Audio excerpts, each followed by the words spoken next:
faith. ഞാൻ എന്റെ വിശ്വാസം പടുത്തുയർത്തുകയാണ്. God has put the foundation. ദൈവം എനിക്ക് അടിത്തറയിട്ട് തന്നു. God has given me a helper. എന്റെ അകത്ത് പരിശുദ്ധാത്മാവെന്ന Now സഹായകനെ I have to build. ഇനി ഞാനാണ് കെട്ടുപണി ചെയ്യേണ്ടത്. You are confident. How? Because you are building up your faith. നിന്റെ വിശ്വാസത്തെ നീ പണിതുയർത്തുന്നോണ്ട് നിനക്ക് നിന്നിൽ തന്നെ നല്ല ഉറപ്പുണ്ട്. The world will not understand you. ലോകത്തെ നീ പറയുന്ന പിടികിട്ടില്ല.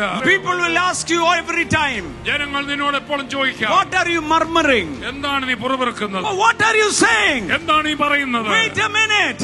ഒന്ന് നിർത്തിയാട്ടെ. Wait a minute. സഹോദരൻ I നിൽക്ക്. am building my faith. നാവിൽ ഈ അന്യഭാഷ പറയുമ്പോൾ ഞാൻ എന്റെ വിശ്വാസം പടുത്തുയർത്തുകയാണ്. And when the building comes up, ഈ വിശ്വാസ ഗോപുരം പണി when ഉയരുമ്പോൾ you are not in the world, you are transformed by the Holy Spirit every day.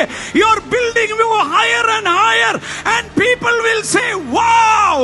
ഈ ലോകക്കാരനല്ലാതെ നീ പടുത്തുയർത്തിയ ഒരു ആത്മീയ മനുഷ്യനായി നീ പടുത്തുയർത്തപ്പെടുമ്പോൾ നാട്ടുകാർ പറയും, അയ്യോ ഈ വ്യക്തിയിൽ ഇതെന്താണ് സംഭവിച്ചത് എന്ന് പറയുന്ന ഒരു വലിയ transformation. Today they will call you a fool. ഇന്ന് നിന്നെ വിഡ്ഢി എന്ന് വിളിക്കാം. Tomorrow they will say, what a faith. നാളെ അവർ വാ പൊളിച്ചുകൊണ്ട് പറയും, ഇതെന്തൊരു വിശ്വാസം. Hallelujah.